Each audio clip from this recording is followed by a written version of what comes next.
요한계시록을 이제 금년 이제 시작하면서 시작했는데 이제 벌써 이제 막바지로 달려갑니다. 이제 오늘 마치면 이제 3주만 더 하면 요한계시록을 마치게 될 텐데요. 요한계시록의 큰 줄기였던 이제 7인, 7나팔, 7대접 재앙이 이제 끝이 났습니다. 그래서 7대접 재앙의 마지막은 이제 큰 성 바벨론이 멸망을 하고 또 그 바벨론을 지배하던 음녀가 하나님께 심판을 받는 것으로 이제 끝이 났습니다.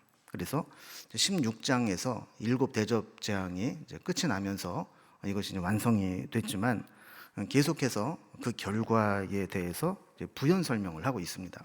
그래서 좀 정리를 좀 해보면 이제 16장에서 아까 말씀드린 대로 7대접 재앙이 임하게 되죠. 그래서 7번째 대접이 쏟아지게 될 때 큰 성 바벨론이 맹렬한 진노의 포도주 잔을 받았더라.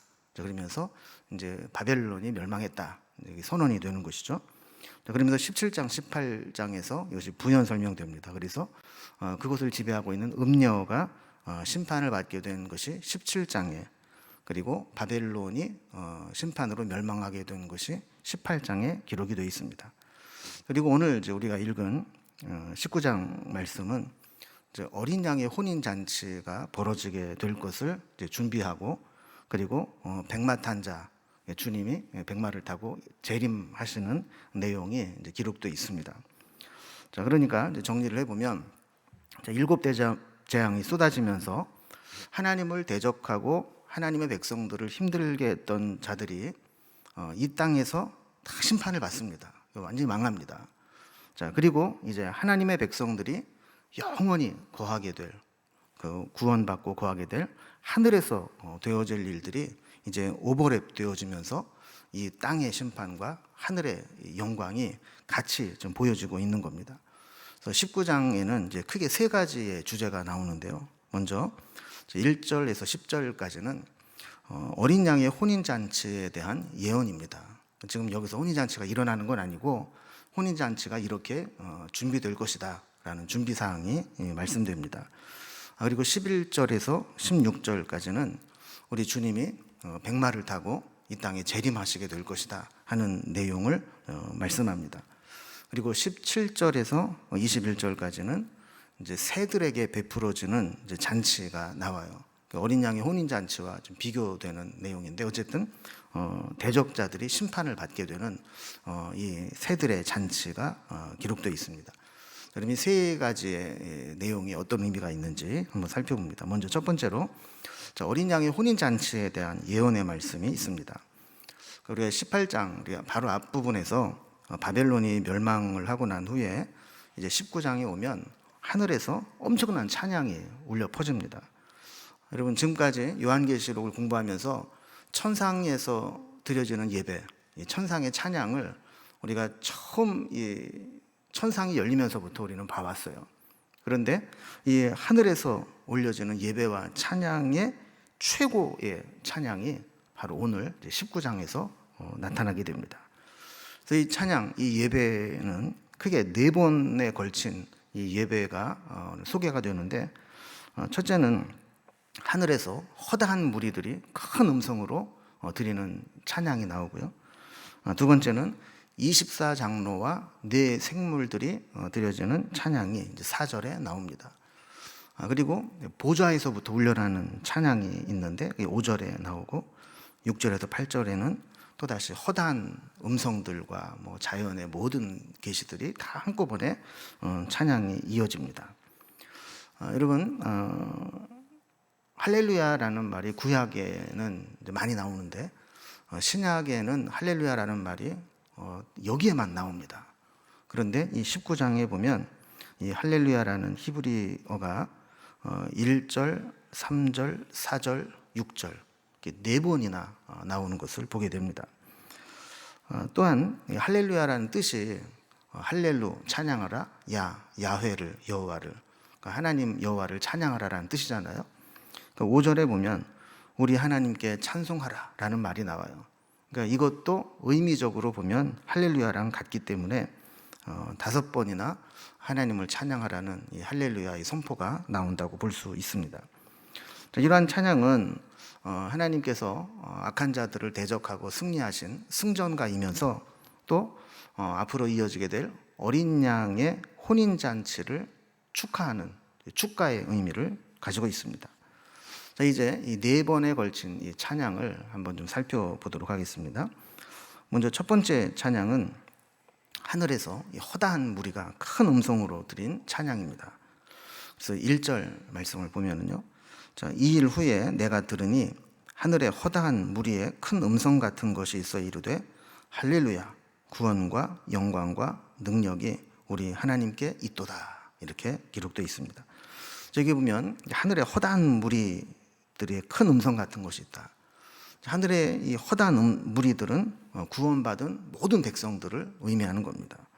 자, 이들이 할렐루야를 외쳤어요. 자, 그리고 할렐루야 하나님을 찬양하는 그 내용이 이어서 나옵니다. 여러분, 우리가 드리는 이 찬양은 그 내용이 분명히 고백될 때 의미가 있습니다. 물론 우리가 무조건 난 하나님이 좋아, 또 하나님을 높여드리는 것은 우리의 사명이야, 그런 이제 신앙의 고백으로 찬양을 하는 것도 의미가 있지만, 우리 하나님 앞에 찬양을 드리면서 하나님이 행하신 일들을 내가 정말 은혜로 감사로 해석해서 그 이유를 분명하게 고백하는 찬양도 중요한 의미가 됩니다. 그래서 이들이 지금 할렐루야로 찬양하는 이유를 구원과 영광과 능력이 하나님께 있음을 보았기 때문이다, 이렇게 기록합니다. 여러분, 이제 지금까지 이제 요한계시록을 이제 받게 되는 성도들의 삶의 현장은 세상에 치여 살았어요. 이 세상의 힘과 권력을 가진 로마 제국과 또 세상 사람들로부터 박해를 받고 또 때로는 불이익을 당하고 신앙생활 당하는 것 자체가 좀 고통스러운 삶을 살아왔습니다. 이렇게 세상의 힘과 권력에 맞서서 신앙을 지키며 살아오면서 때로는 자신의 힘으로는 이렇게 신앙으로 견뎌내는 것이 역부족이라고 생각할 정도로 버겁게 느껴지기도 했었죠. 그러나 하나님이 행하신 일들을 보니까 마지막 때가 되면 이 세상의 권세와 영광은 다 무너져 내리고 하나님의 구원하심과 영광과 능력이 드러나게 된다는 거예요. 이것을 보면서 찬송할 수밖에 없었다는 거죠. 또 2절에서는 이 찬양의 내용을 부연해서 설명합니다. 그의 심판은 참되고 의로운지라 음행으로 땅을 더럽게 한 큰 음녀를 심판하사 자기 종들의 피를 그 음녀의 손에 갚으셨도다 하고 그랬어요. 자, 그러니까 1절 뒷부분에서 하나님의 구원과 영광과 능력이 나타났다고 그랬잖아요. 그 하나님의 구원과 영광과 능력이 악한 자를 심판하시는 것으로 드러나게 됩니다. 그러니까 그동안 이 세상은 음녀의 권세와 미혹으로 더럽혀졌습니다. 그리고 성도들은 그들의 박해로 인해서 고통을 당하고 때로는 순교를 당했습니다. 그러면서 이제 피를 흘렸죠. 하나님께서는 마지막에 그것을 의롭게 심판하시는 겁니다. 성도들의 피 흘리게 한 자들에게 자기 종들의 피를 그 음녀의 손에 갚으셨다, 보응했다라는 거죠. 여러분, 우리가 심판을 면하게 된 것, 구원받게 된 것을 우리가 지금 우리가 생각할 때는 이게 어떤 의미인지 사실 실감하지 못할 수 있어요. 그러나 마지막 심판의 때에 지옥불에 떨어지는 자들이 분명히 있고 천국에 들어가는 우리의 모습들을 분명히 비교할 수 있다면 우리가 구원받았다라고 하는 것은 숨길 수 없는, 주체할 수 없는 기쁨과 감격이 되는 겁니다. 지금 방금 전까지 멀쩡하게 권세를 부리던 자들이 심판을 받아서 무너져 내리고 고통 가운데 믿음으로 견디던 성도들이 구원을 얻게 되는 것을 눈으로 목격하게 된다면 얼마나 큰 감격과 은혜와 찬송의 제목이 되겠습니까? 여러분, 예를 들어서 삼풍백화점이 무너지기 바로 직전에 누군가가 야, 이제 기분 이상해, 좀 빨리 나가자. 왜? 괜찮은데 좀 더 구경 좀 하고, 이거 좋은 거 많네. 아니야, 기분 이상해, 좀 빨리 나가. 그래서 억지로 끌고 나갔어요. 근데 끌고 나오자마자 만약에 그 건물이 붕괴되는 장면을 눈으로 목격하게 된다면 내가 빠져나왔다는 것이 얼마나 감사한 일이 되겠어요. 마찬가지로 지금은 우리가 뭐 구원받았다라는 것이 우리 눈앞에 보이지 않기 때문에 내가 구원받았다는 것이 그렇게 감격스럽지 않을 수 있어요. 그러나 마지막 때에 우리가 구원받았다는 것, 또 우리를 힘들게 했던 이 세상의 악한 영들과 그 하수인이 되었던 세상의 권력들이 하나님께 심판을 받아 무너지는 것을 우리 눈으로 목도하게 된다면 그것은 저절로 할렐루야가 터져 나올 수밖에 없는 그런 상황이 된다라는 겁니다. 3절에 보면 두 번째로 할렐루야 하니 그 연기가 세세토록 올라가더라 그랬어요. 이거 이제 두 번째 할렐루야가 나옵니다. 근데 이 할렐루야 찬양이 선포될 때 연기가 세세토록 올라갔다 그랬어요. 여러분, 연기는 심판의 상징입니다. 그러니까 심판으로 완전히 불타고 폐허가 된 곳에서, 불탄 곳에서 계속 끊임없이 연기가 솟아오르는 것, 이것을 이제 의미하는 겁니다. 그러면 이 연기가 세세토록 올라간다라고 하는 것은 대적자들의 영원하고도 완전한 멸망을 상징하는 겁니다. 그러니까 적그리스도들과 악한 자들이 이렇게 영원히 심판받는 것을 보면서 두 번째 할렐루야를 한 것이죠. 자, 그리고 나서 이제 4절에서 두 번째 찬양이 이어집니다. 이 두 번째 찬양은 24장로와 네 생물의 찬양입니다. 그럼 24장로는 구약의 구원받은 백성의 대표 12과 신약의 구원받은 자의 대표 12를 상징하는, 구원받은 성도들의 대표자들을 상징하는 것이고요. 네 생물이라고 하는 것은 천사들의 대표자들을 상징하는 겁니다. 그러니까 첫 번째 허다한 무리들의 찬송에 이어서 두 번째 찬송은 이렇게 24장로와 네 생물들의 화답으로 이어지게 됩니다. 4절에 보면요, 또 24장로와 네 생물이 엎드려 보좌에 앉으신 하나님께 경배하여 이르되 아멘 할렐루야 하니 그랬어요. 그래서 아멘 할렐루야, 우리가 이제 지금도 너무 자주 쓰는 말 아닙니까? 아멘 무슨 뜻이에요? 아멘이죠. 진실로 그러합니다. 그래서 내가 진실로 너에게 이루느냐 할 때도 아멘 아멘 이렇게 되어 있거든요. 그러니까 진실로, 아멘이라는 것은 진실로 그러합니다. 마음 중심에서 우러나오는 동의, 고백, 이게 아멘입니다. 할렐루야, 아까도 말씀드린 것처럼 하나님을 찬양하라, 여호와를 찬양하라 그런 것이죠. 그 아멘 할렐루야는 사실 가장 짧은 고백이지만 우리의 신앙과 찬양의 고백의 핵심을 담고 있는 겁니다. 그러니까 하나님이 무엇을 행하시든지, 하나님의 뜻이 어떻든지 우리는 거기에 전적으로 동의하고 공감하고 찬양합니다. 이게 아멘 할렐루야거든요. 그래서 24장로들과 또 네 생물, 성도와 천사를 대표하는 자들이 이 찬양을 듣고 아멘 할렐루야, 전적으로 동의합니다. 하나님의 뜻에 공감합니다. 이런 고백을 올려드린 겁니다. 세 번째 찬양이 이제 5절에 나옵니다. 이것은 보좌에서 들린 찬양이에요. 보좌는 사실 어떤 의자인데 여기에서 무슨 찬양이 열리겠어요? 거기에 누군가 있다는 얘기죠. 그래서 5절을 보면요, 보좌에서 음성이 나서 이르되 하나님의 종들 곧 그를 경외하는 너희들아, 작은 자나 큰 자나 다 우리 하나님께 찬송하라 하더라 그랬습니다. 그러니까 보좌에서 음성이 났다라고 하는 것은 하나님의 가장 가까운 곳에 있는 성도들, 어떤 학자들은 순교자들이 아닐까 이렇게 보기도 하는데, 어쨌든 하나님 보좌에서 가장 가까이에 있는 성도들이 하나님을 이제 찬양하게 되는데, 여기 보면 하나님을 찬양할 수 있는 자의 자격이 나옵니다. 이게 뭐냐면 하나님의 종들 곧 그를 경외하는 너희들아. 그 찬양은 누가 부를 수 있다는 거예요? 하나님의 종들, 하나님을 경외하는 자들. 그러니까 아무나 찬양을 부를 수 있는 게 아니라 진정한 찬양은 하나님을 경외하고 하나님을 두려움으로 섬기는 자들만 부를 수 있다라는 거예요. 그래서 여기에서도 여호와를 할렐루야라는 용어를 직접적으로 사용하진 않았지만 5절 맨 뒷부분에 보면 다 우리 하나님께 찬송하라 하더라. 여기서도 이제 여호와를 찬송하라, 할렐루야의 의미가 여기 담겨져 있는 겁니다. 네 번째 찬양이 6절에서 8절까지 또 허다한 무리들과 또 많은 물소리들, 우레소리들이 함께 찬양 드리는 장면이 나오게 됩니다. 자, 6절 봅니다. 또 내가 들으니 허다한 무리의 음성과도 같고 많은 물소리와도 같고 큰 우레소리와도 같은 소리로 이르되 할렐루야 주 우리 하나님 곧 전능하시니가 통치하시도다 기록하고 있어요. 여기 허다한 무리들의 음성, 많은 물소리, 큰 우레소리 이런 것들은 엄청난 합창과 또 엄청난 천국에서의 연주들을 의미하는 겁니다.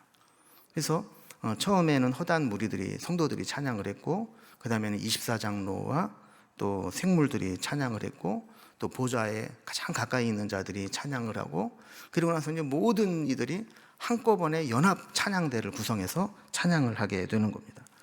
여기서도 할렐루야로 시작을 하죠.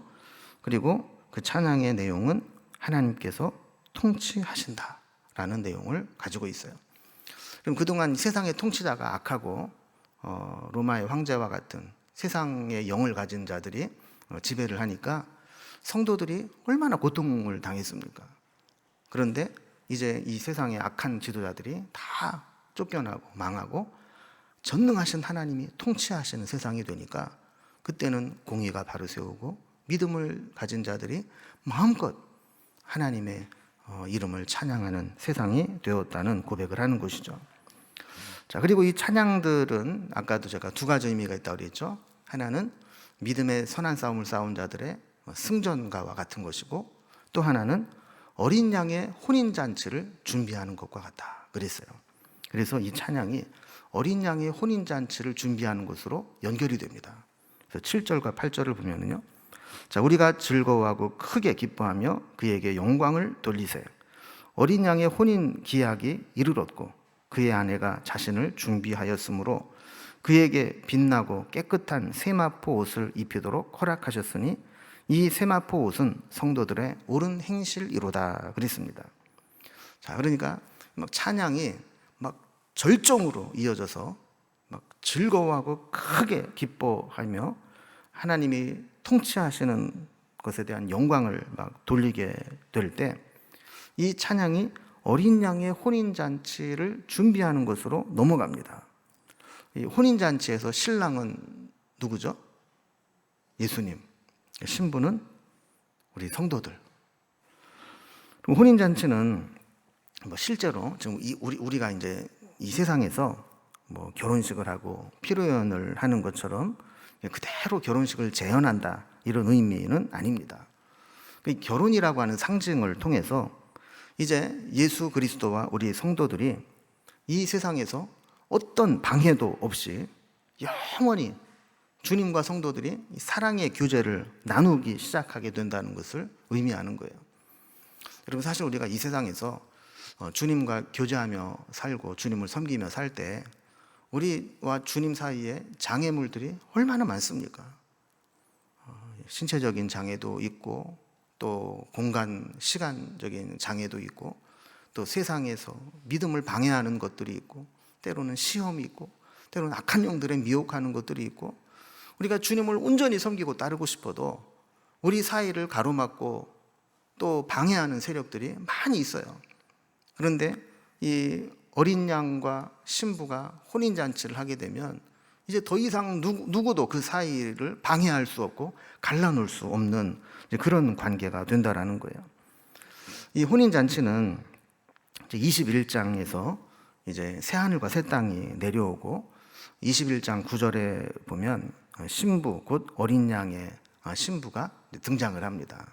그래서 이제 그때 이제 이루어지게 되고 오늘 이제 19장에서는 이 어린 양의 혼인잔치가 이제 준비되는 과정을 이야기하는 거예요. 그래서 혼인잔치라고 하지 않고 여기에서는 어린 양의 혼인 기약이 이르렀다.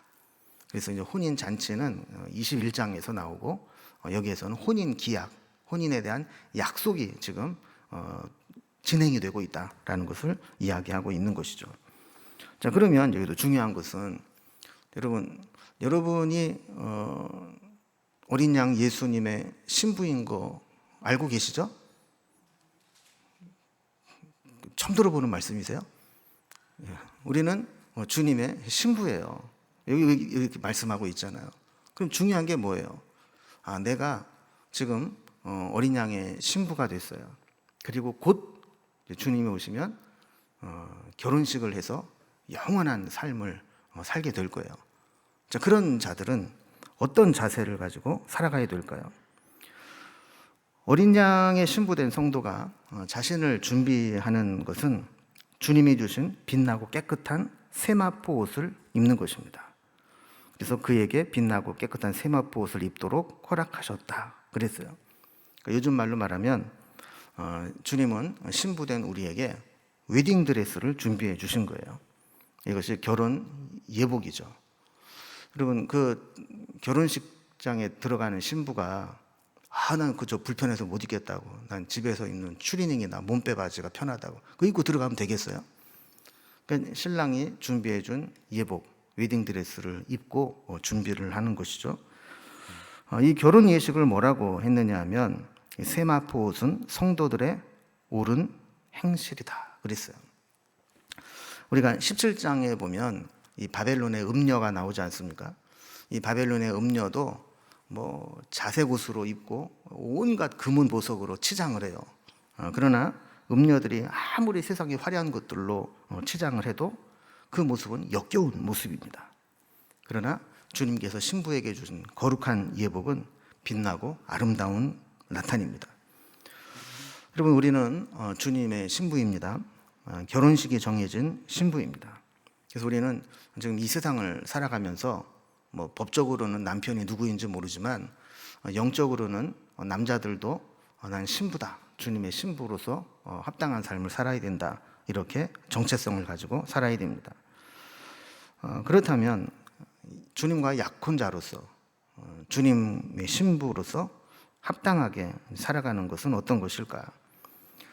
결혼 이후에 우리가 주님과 함께 천국에서 살 날을 늘 기다리면서 그것을 준비하는 삶이 되어야 한다는 것이죠.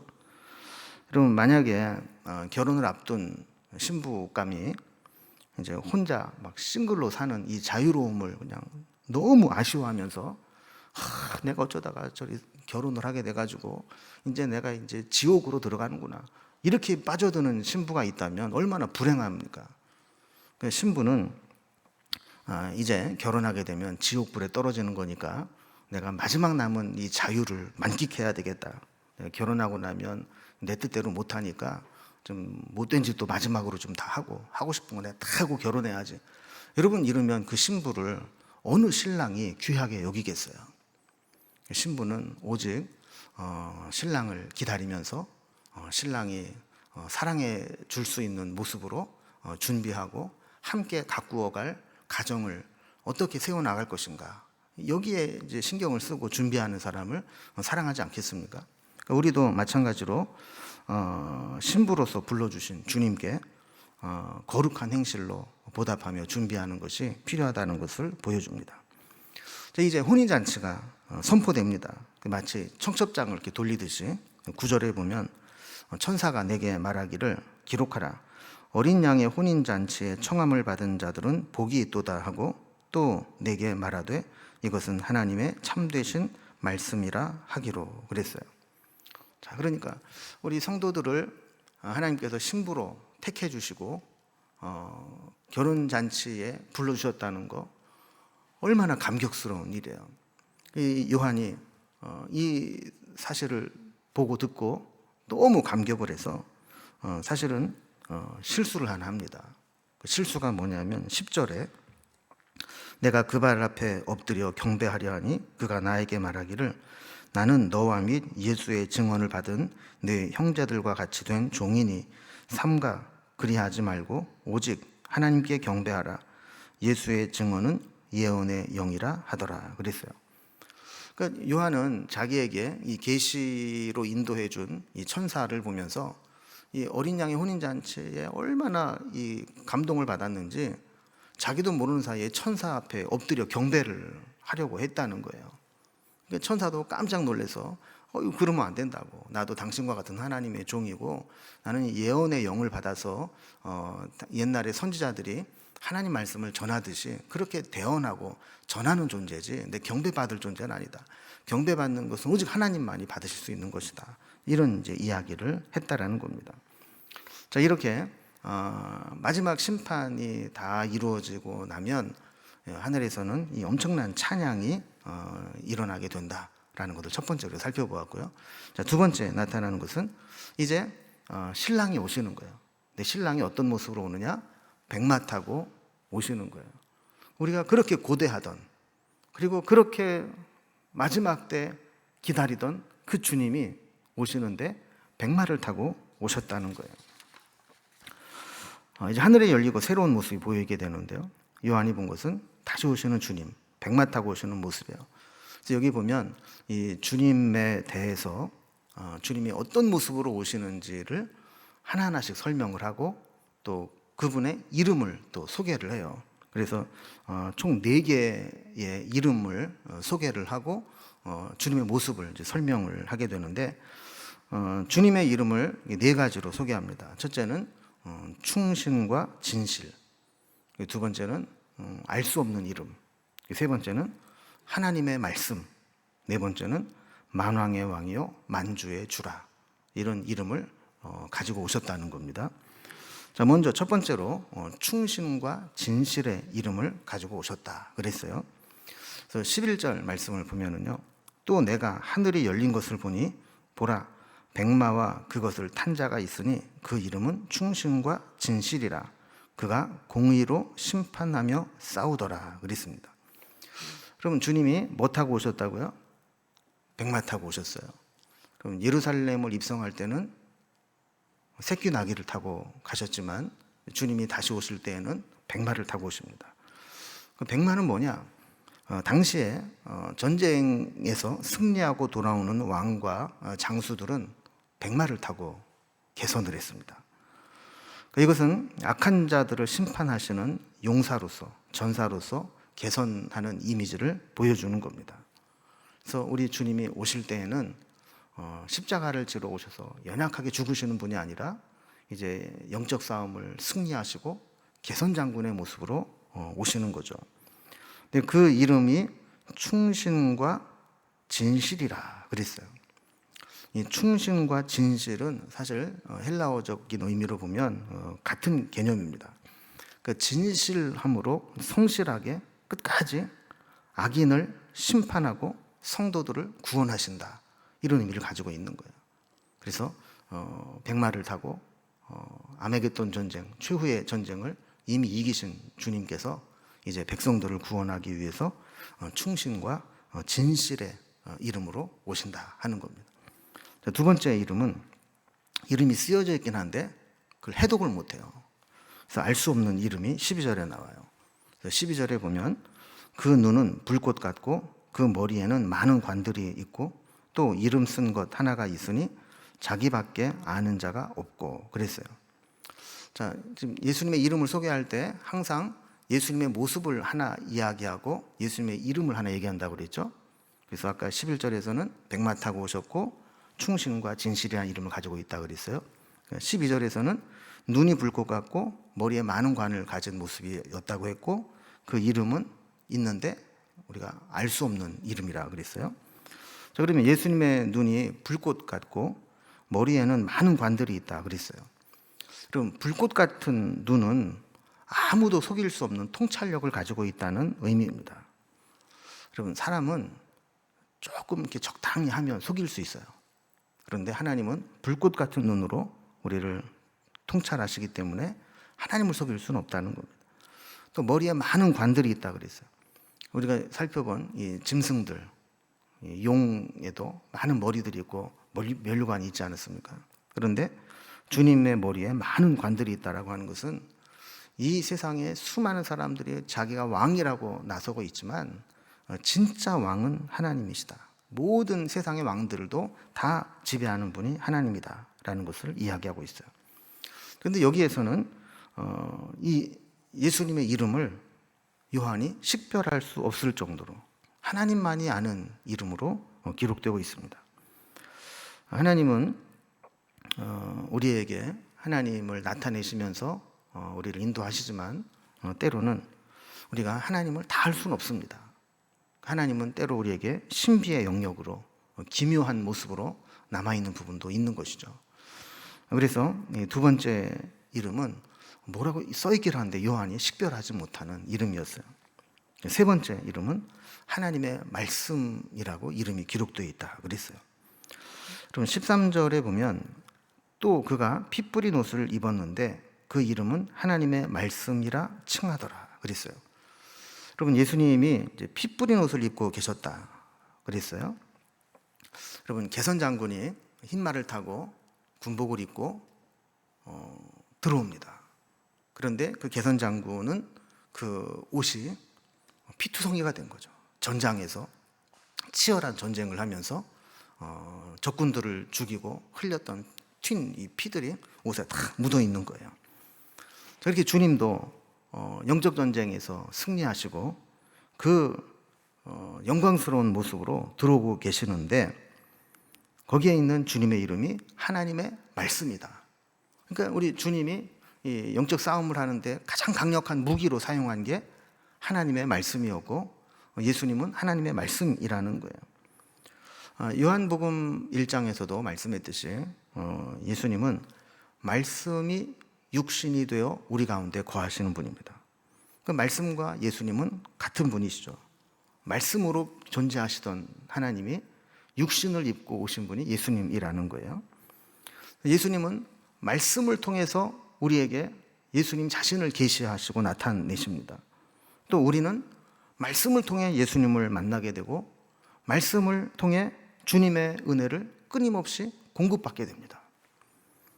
14절에 보면 하늘에 있는 군대들이 희고 깨끗한 세마포 옷을 입고 백마를 타고 그를 따르더라 그랬어요. 저기 보면 이제 주님이 백마를 타고 혼자 오시는 게 아니라 악한 자들을 대적하고 심판하실 때 하늘에 있는 군대들을 함께 데리고 오시는 겁니다. 그들 역시 희고 깨끗한 세마포 옷을 입고 백마를 타고 예수님을 따랐다 그래요.